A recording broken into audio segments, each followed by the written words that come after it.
Hey, what's going on, people?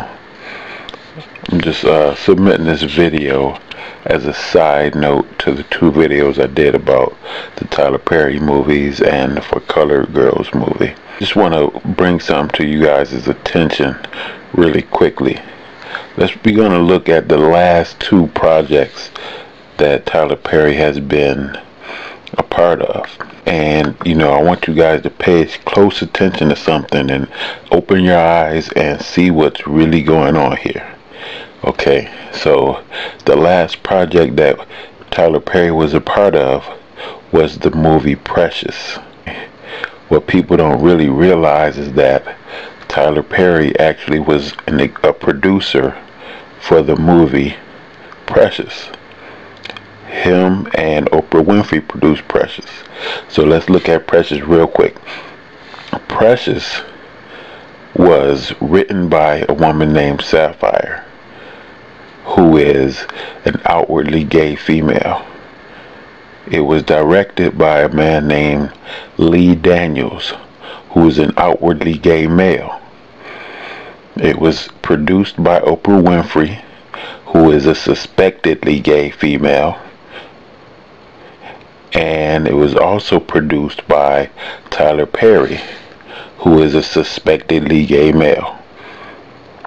And in the movie, the ultimate heroes of the movie was a female teacher of Precious, who was a gay woman, and her lover, obviously another gay woman. They were the heroes in the movie. Okay, so now let's look at For Colored Girls. It was directed by Tyler Perry, like I said, suspectedly gay. We're not saying he's gay, but people suspect. We see the effeminate traits. We see his fondness for dressing up like women. And the movie For Colored Girls was written by a sister back in the 70s by the name of I.N.K. And she was a self-proclaimed black feminist and a lesbian herself. So, and in the movie, it's all about these black women, all of these black women who having all of these issues with these men. Whatever. A lot of people saying it's bashing men. I mean, whatever. But what we really going to look at is the title of the movie, or the actual title of the original play that she wrote. And for people who aren't familiar with it, the name of the play was For Colored Girls Who Have Considered Suicide When the Rainbow Is Enough. So what is that title telling to us?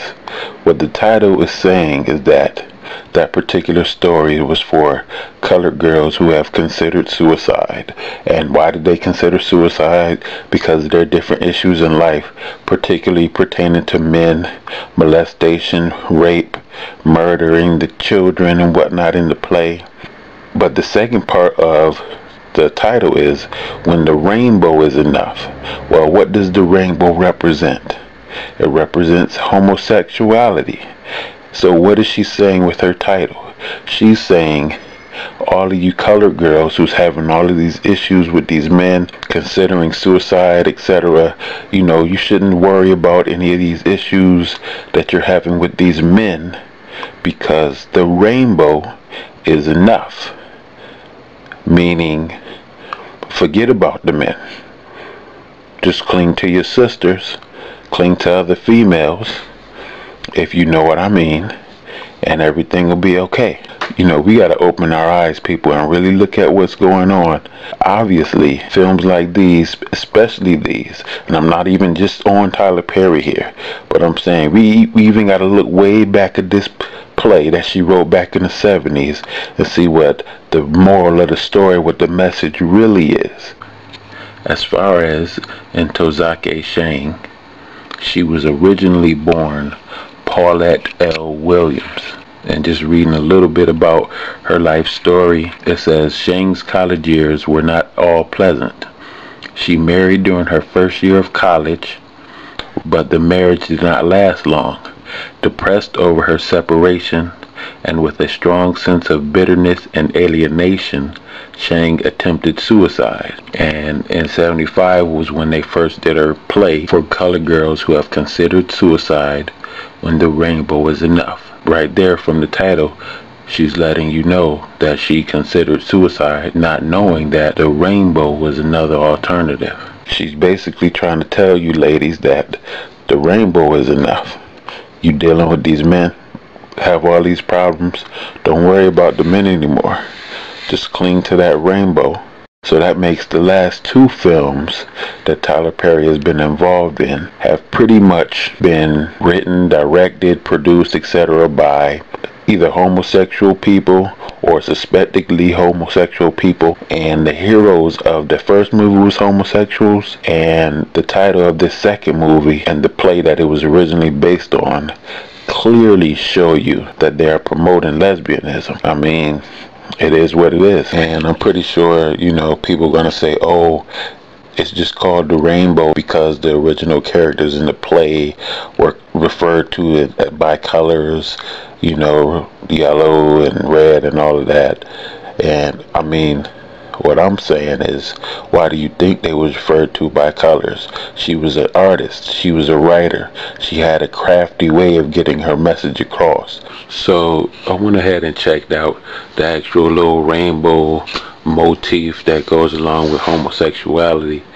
And the idea of the rainbow comes about because supposedly the colors of the rainbow represent the diversity in the homosexual community.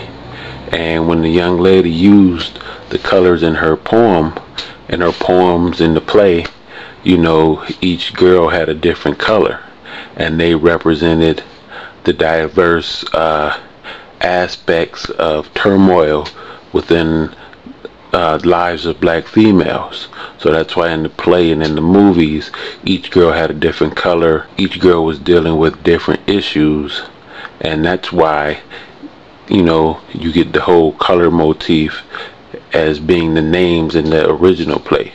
And that's how they play into the actual rainbow representing homosexuality. And, you know, I'm not trying to say that the young lady was somehow part of some conspiracy to make everybody be gay.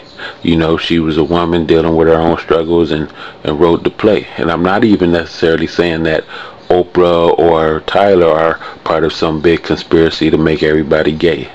But if, you know, we've seen the Oprah interviews where she explained how her childhood was and her youth and whatnot growing up, you know, being abused and sexually abused, and then growing up to become a promiscuous young woman, etc. And Tyler Perry just recently was on Oprah's show, and he was explaining about his life and how he was abused and molested and grew up and had sexual issues and whatnot as well. Now, I'm not sure about you guys, but I know a few females that, you know, grew up, had different issues, sexual issues, maybe some molestation or rape, you know, ended up becoming promiscuous teenage females and dealing with a lot of different guys, and guys who weren't even good guys, and a few of them actually ended up reaching for the rainbow. You know what I'm saying? I mean, it's an occurrence. It happens. And maybe Oprah and Tyler are just using these movies to work through their own issues. But I'm just saying, certain things that you expose yourself to, expose your spirit to, and different energies, you know, you're going to become infected by it. Especially if you're one of the people that's just loving all of the works that are being put out, and you're not knowing that subliminally you're being indoctrinated with the notion and the option of, hey, let's explore this homosexuality thing. I mean, it's real.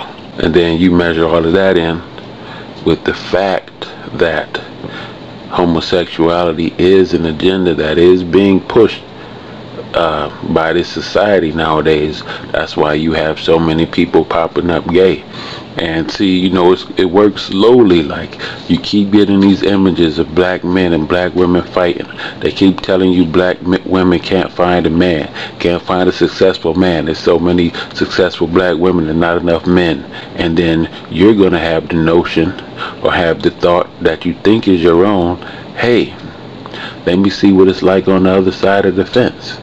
And then you fall victim to the madness. And you thinking it's your own opinion, it's your own thought, it's your own idea to go ahead and explore that side, when you don't realize that the option and the idea has been slowly and subliminally implanted into you.